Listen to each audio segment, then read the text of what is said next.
시간 말씀 사사기 17장 1절부터 6절 말씀 보겠습니다.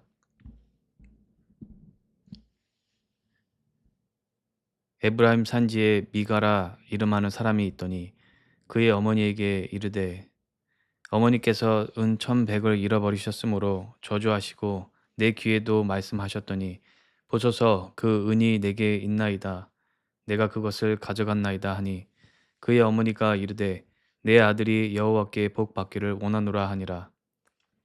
미가가 은 1,100을 그의 어머니에게 도로 주매 그의 어머니가 이르되 내가 내 아들을 위하여 한 신상을 새기며 한 신상을 부어 만들기 위해 내 손에서 이 은을 여호와께 거룩히 드리노라. 그러므로 내가 이제 이 은을 내게 도로 주리라.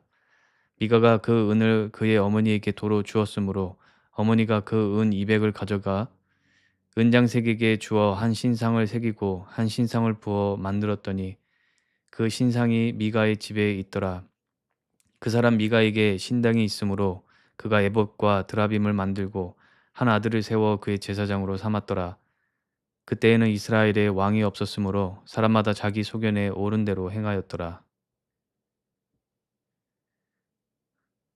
사사기 시대는 이스라엘 민족이 이집트를 나와서 40년간의 광야 생활을 거치고 가나안 땅을 정복한 후의 시대를 말합니다. 이스라엘을 이끌었던 모세는 광야 생활 40년을 끝으로 가나안 땅 입성 직전에 죽었고 그의 뒤를 이어서 여호수아가 지도자로 세워져서 가나안 땅 입성과 정착을 이끌었습니다. 사사기 시대는 여호수아도 죽고 난 뒤의 시대입니다. 모세와 여호수아가 왕은 아니었지만 이스라엘 전체를 이끌며 하나님의 뜻과 계획과 명령을 알고 움직일 수 있도록 인도했습니다. 사사 시대에는 그와 같은 지도자는 없었습니다. 사사라는 직책으로 세워진 지도자는 있었지만 한 명의 사사가 이스라엘 전체를 이끄는 것이 아니라 어떤 한 지방을 이끄는 정도였습니다. 또한 보통 사사의 등장은 이스라엘 사람들을 다른 민족으로부터 구원해야 할 때였습니다. 모세나 여호수아처럼 계속 함께하면서 군사나 행정과 율법과 영적인 영역까지 돌보았던 것은 아닙니다. 이스라엘 민족이 죄를 지어서 다른 민족에게 지배를 받고 회개할 때 그 지배와 위기에서 구해줄 지도자로 세워졌던 사람들이 사사였다고 할 수 있습니다. 나중에 마지막 사사로서 선지자 사무엘이 세워지는데 그때야 비로소 이스라엘 전체를 모든 영역에 걸쳐 이끄는 지도자가 등장하게 된 것입니다. 사무엘이 등장하기 전까지 사사 시대는 그러한 지도자도 없었고 특히 왕이 없었다고 오늘 본문은 강조하여 기록합니다.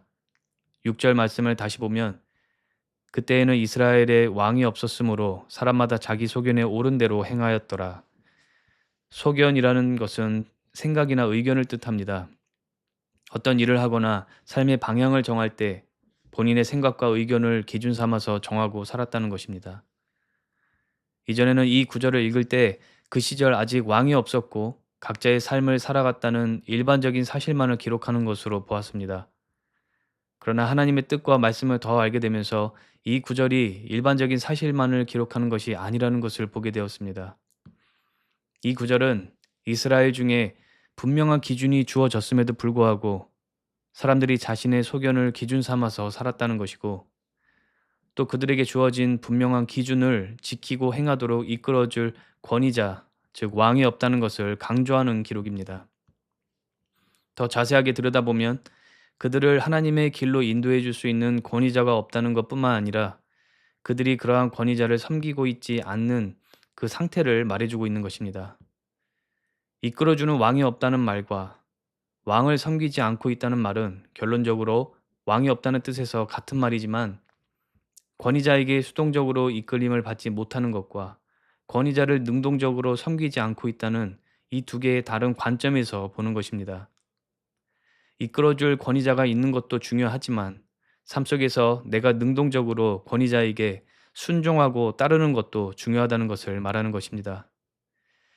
우리가 가끔 어떤 사람을 보며 위에 누가 없어서 자기 멋대로 산다고 말할 때가 있습니다. 누군가의 말을 들어야 하고 순종해야 할 위치에 있는 사람과 말을 듣거나 순종해야 할 사람이 아무도 없는 사람의 차이를 생각해 보면 이스라엘 사람들에게 순종할 권위가 없었다는 것은 그들의 영적 상태가 어떠했을지 짐작을 할 수 있게 합니다. 그렇다면 이스라엘 민족은 정말로 왕이 없었을까요? 만약 다른 민족들처럼 왕이라는 직책을 맡아서 통치 행위를 하는 사람을 뜻한다면 없었던 것이 맞습니다. 사사 시대에는 모세나 여호수아 같은 지도자도 없었고 왕도 없었습니다. 그런데 하나님께서는 처음 이스라엘 민족을 세우실 때 다른 민족들처럼 사람을 왕으로 섬겨야 한다고 하신 적이 없습니다. 오히려 나중에 이스라엘 사람들이 선지자 사무엘에게 다른 민족들처럼 왕을 세워달라고 요구했고 그들의 요구에 대해서 하나님께서는 기뻐하지 않으셨습니다. 그렇게 요구하는 것은 그들의 지도자였던 선지자를 거부하는 것이 아니라 바로 하나님께서 그들의 왕이 되는 것을 거부하는 것이라고 말씀하셨습니다. 즉 하나님께서 그들의 왕이셨습니다. 이스라엘 민족을 이집트에서 이끌어내셨을 때나 가나안 땅에 들어가도록 인도하셨을 때 또는 사사들이 다 없어지고 나서부터 그들의 왕이 되신 것이 아니라 이스라엘 민족의 조상 아브라함을 부르시기도 훨씬 전부터 그들의 왕이셨고 아담이 창조되기도 전부터 모든 만물의 왕이셨습니다.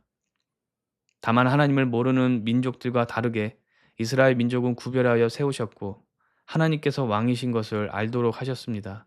그러나 이스라엘 민족은 하나님을 왕으로 섬기기를 실패한 것입니다. 그런 의미에서 오늘 본문 말씀 이스라엘의 왕이 없었으므로 소견에 옳은 대로 행하였다는 것은 세워진 왕이 없었다는 역사적 사실만을 말하는 것이 아니라 이스라엘 민족의 마음과 생각과 삶 속에 하나님이 없었다는 것, 즉 하나님을 왕으로 인정하거나 섬기지 않았고 그래서 절대적인 기준이 없는 사람들로서 본인들의 생각과 눈에 좋을 대로 살았다는 것을 말하고 있는 것입니다. 기준이 있으면서도 기준이 없는 것처럼 살았고 왕이 있으면서도 왕이 없는 것처럼 살았다는 것입니다. 오늘 본문 말씀에 등장하는 미가의 이야기는 하나님을 왕으로 섬기지 않고 또 하나님을 두려워하는 지도자가 없을 때 범할 수 있는 영적 오류와 죄가 어떠한지 보게 합니다. 에브라임 산지에 살고 있는 사람 미가는 그의 어머니의 은 1100개를 훔쳤습니다. 잃어버린 줄 알고 괴로워서 저주하는 모습을 보고 자신이 가져갔다고 말하고 어머니께 돌려드렸더니 다시 찾은 기쁨이 너무 컸던지 돌려받게 된 것에서 은 200으로 아들을 위하여 신상을 만들게 됩니다. 신상은 우상 단지입니다. 그런데 이 우상을 만들면서 여호와께 거룩히 드린다고 말합니다. 먼저 금이나 은 같은 물질로 우상을 만드는 행위는 하나님께서 가증하게 여기시고 금하신 행위입니다. 십계명 중 제2계명 우상을 만들거나 거기에 절하고 섬기지 말라는 명령에 위배되는 것입니다. 십계명은 이집트에서 나온 직후에 모세를 통해서 하나님으로부터 직접 받은 계명으로서 사사기 시대라도 이스라엘 사람이라면 누구나 알아야 할 가장 기본적이고 근본적인 계명이고 명령이었습니다. 여러 가지 복잡하고 어려운 의식법이나 시민법 같은 율법과는 다른 것입니다. 율법의 중요한 역할 중 한 가지는 예수님께서 오시기 전 구약 시대에 이스라엘 민족을 다른 민족들과 구분하는 것이었습니다. 하나님의 사람들로서 다른 민족과 구분되도록 주셨던 율법은 예수님께서 십자가에서 완성하시고 새로운 언약을 세우시면서 더 이상 지킬 필요가 없게 되었습니다. 반면 십계명은 예수님께서 이 땅에 오시기 전이나 후에나 변함없이 묵상하고 지켜야 할 것으로서 이스라엘 민족뿐만 아니라 모든 인류가 지키고 따라야 하는 계명입니다. 십계명은 언제나 하나님의 뜻과 질서와 거룩함을 말씀하고 있기 때문입니다. 모든 사람은 십계명 하나하나에 담긴 하나님의 뜻과 질서와 거룩을 지켜 행해야 합니다. 하물며 이스라엘 민족은 그 십계명을 하나님께로부터 직접 받은 민족입니다. 하나님께서 손가락으로 직접 돌판에 쓰시고 모세를 통해 주신 계명으로서 당연히 정통해야 하고 지켜 행해야 했던 것입니다. 심지어 개수도 많지 않기 때문에 잊어버릴 수도 없습니다. 그럼에도 미가의 어머니가 은으로 우상을 만들었다는 것은 십계명이 너무 복잡하거나 이해하기 어려워서가 아니라 하나님의 계명을 멸시하고 또 신경도 쓰지 않았다는 것입니다. 하나님께 드리기 위해 우상을 만들었는데 도무지 하나님을 위한 것도 아니고 이상한 종교 행위를 하면서 스스로 만족하는 것입니다.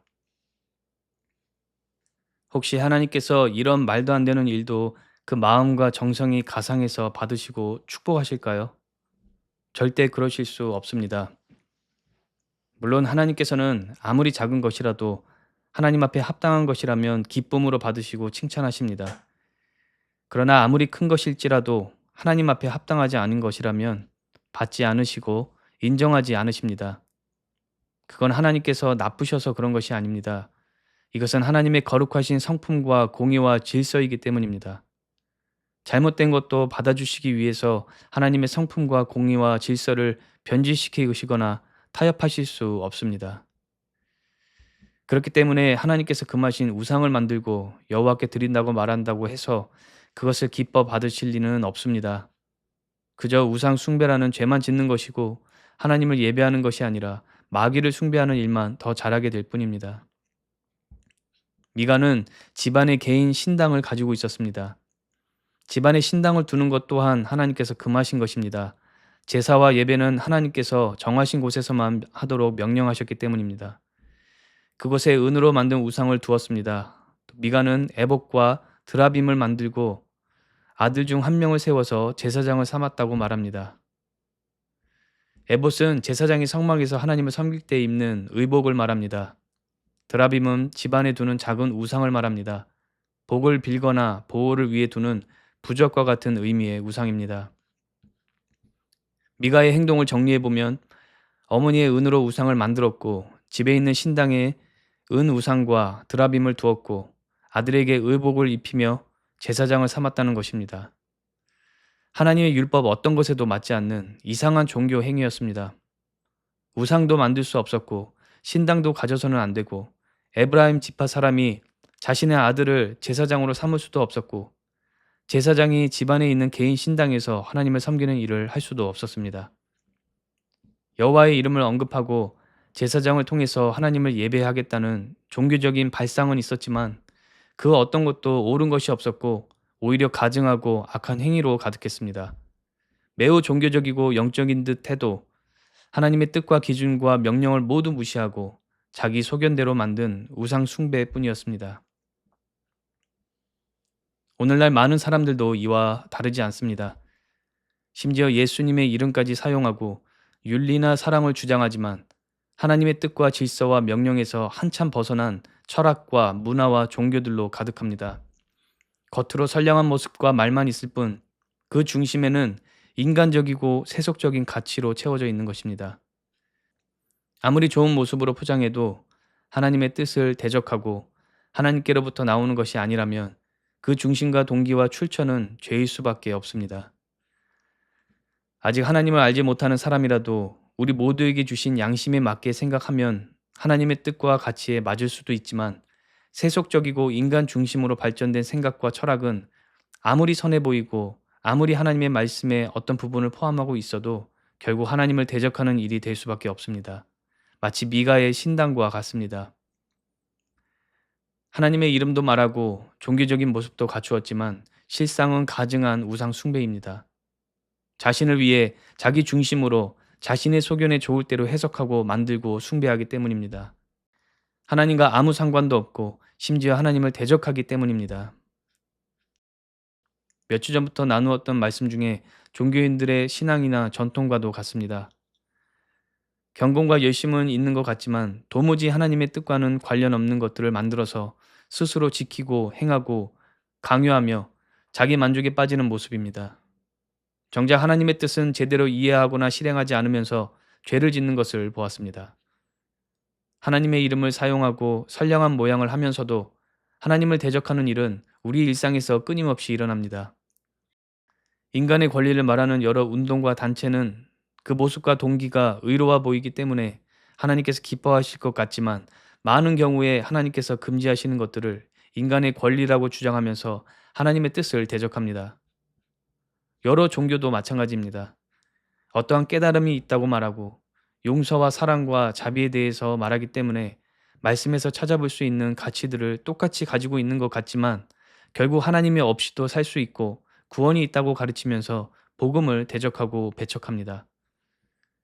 다른 종교가 아닌 예수님과 성경을 믿는다고 하는 기독교 안에서도 하나님의 뜻을 대적하는 신학이나 교리나 전통이 있습니다. 왜 이러한 현상이 일어날까요? 오늘 본문은 그 이유에 대해서 정확하게 말해주고 있습니다. 사람들 마음에 그리고 그 인생에 왕이 없거나 잘못된 대상을 왕으로 여기고 있기 때문입니다. 그래서 사람마다 자기 소견에 옳은 대로 행하고 또 잘못된 생각을 받아들이고 사는 것입니다. 분명한 질서가 있음에도 질서가 없는 것처럼 행동하고 왕이 있으면서도 왕이 없는 것처럼 행동하는 것입니다. 우리는 진정한 왕을 만나고 섬겨야 합니다. 여기서 말하는 왕은 어떤 지도자나 대통령과 같은 사람을 말하는 것이 아닙니다. 바로 예수 그리스도를 말하는 것입니다. 우리는 지난주 부활절을 맞이하며 예수 그리스도께서 죽음을 이기신 왕이심을 묵상했습니다. 그분의 통치하심 속에서 용서의 은혜가 있음을 보았고 예수 그리스도를 나의 왕으로 인정하고 부활을 믿는 자에게 그 통치하심 속 용서의 은혜가 주어진다는 것을 나누었습니다. 예수 그리스도께서 모든 만물의 왕이심에도 불구하고 삶 속에서 왕으로 인정하거나 섬기지 않을 때 우리는 사사시대의 이스라엘과 같이 본문의 미가와 같이 하나님과 관련 없고 하나님의 뜻을 대적하는 인간 중심의 철학과 문화와 종교 행위 같은 것을 신앙과 삶의 영역에 끌어들이게 되는 것입니다. 진정한 기준도 왕도 없는 삶을 살게 되는 것입니다. 예수 그리스도를 왕으로 인정하고 모시는 삶은 그분께서 나의 주인이라는 것을 인정하는 것이고 왕의 말씀을 주신 그대로 이해하고 적용하고 행하는 것입니다. 좌로나 우로나 치우치지 않고 말씀을 온전히 이해하고 기준 삼고 따르는 것입니다. 하나님의 말씀을 있는 그대로 받아들이면서 절대적인 진리와 기준으로 삼고 사는 인생은 하나님의 말씀을 오염시키고 조금씩 사용하면서 주로 인간 중심의 철학을 기준 삼아서 사는 인생과는 분명히 다른 것입니다. 때로는 인간 중심으로 사는 모습이 이 세상에서는 더 선해 보이고 사람들에게 칭찬받을 때도 있습니다. 하나님 말씀대로 살면 오히려 욕하고 미워할 때가 많이 있습니다. 성도는 그러한 핍박과 억울함 속에서도 제대로 된 말씀과 신학을 포기해서는 안 됩니다. 세속적인 철학이나 문화와 타협해서는 안 됩니다. 제대로 된 말씀과 신학은 시대와 지역과 환경과 문화에 따라 변하거나 근본적인 해결이나 답도 없이 감정만 위로하고 공감하고 죄를 합리화해 주는 것이 아닙니다. 시대와 환경과 문화에 상관없이 처음부터 영원까지 변하지 않는 진리를 있는 그대로 전하는 것이 제대로 된 말씀과 신학입니다. 이러한 말씀과 신학은 실체 없는 위로나 공감이 아닌 하나님께서 말씀하시는 근본적인 해결과 회복을 말하고 또 죄를 합리화하거나 감정을 위로하면서 여전히 죄의 노예로 살도록 하는 것이 아닌 죄를 죄로 볼 수 있게 하고 그리스도의 능력으로 어떤 죄에서도 자유를 얻게 하는 것입니다. 사람들의 편의와 감정을 배려하고 시대와 문화를 고려해서 성경 말씀의 질서에서 벗어난 것을 가르치고 또 성경의 여러 가지 믿기 어려운 사건들을 실제 일어난 일이 아닌 교훈을 전하기 위해 만들어진 신화와 같은 이야기라고 가르치고 성경에서 명령하지도 않은 행위와 종교 의식을 만들어서 행하면서 영적인 문제가 해결된다고 믿게 하는 것.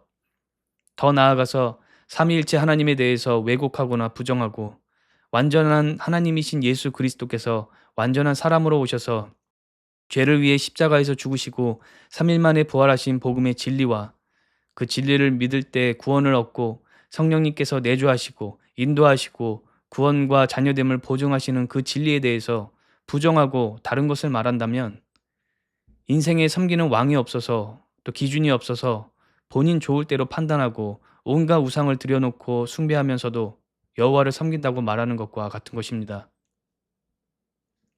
우리는 예수 그리스도를 왕으로 섬겨야 하고 그분의 명령과 말씀을 있는 그대로 믿고 따라야 합니다. 말씀을 왜곡하거나 훼손하거나 오염시키지 않고 온전하게 전하기 위해서는 인본주의적인 철학을 멀리하고 오로지 성령님을 의지하여 말씀을 보고 해석해야 합니다. 고린도전서 2장 말씀을 보면 사도 바울은 복음을 알고 전하는 일은 사람의 지혜나 말에 있지 않고 성령의 나타나심과 능력으로 한다고 말합니다. 그는 예수 그리스도와 그가 십자가에 못 박히신 것 외에는 아무것도 알지 아니하기로 작정하였다고 말하고 복음이 인간의 지혜나 지식으로 전파되는 것이 아님은 물론이고 말씀 외에 다른 어떤 것도 섞여서는 안 된다는 것을 말하고 있습니다. 더 나아가 하나님의 깊은 것까지도 통달하시는 성령님으로 진리를 보이신다는 것을 말합니다. 사람의 지식과 말의 능력을 의지하여 복음을 전할 수 없고 십자가 복음 외에는 다른 어떤 지식도 섞여서는 안 되며 성령의 인도하심이 없고서는 복음을 이해할 수 없다는 것을 말하고 있는 이 말씀 안에서 오늘 나누고 있는 말씀의 핵심과 이치를 더 분명하게 할 수 있습니다. 우리가 예수 그리스도의 부활을 믿고 왕으로 인정하고 섬길 때 성령님께서 우리 안에 내주하시고 인도하십니다. 하나님의 영이신 성령님의 인도하심으로 말씀과 복음을 알아갈 때 인간 중심의 지식과 철학과 논리를 따르지 않게 되고 복음을 훼손하지 않게 됩니다. 그렇다면 예수 그리스도를 왕으로 섬기는 인생은 그 성령님으로 충만하고 인도함을 받는 인생입니다. 예수님의 부활을 믿고 왕으로 섬길 때 성령께서 함께 하시고 인도하시고 또 성령께서 인도하시고 함께 하실 때 예수 그리스도를 왕으로 섬기는 인생을 더 잘 실현할 수 있게 되는 신앙의 선순환을 겪게 되는 것입니다.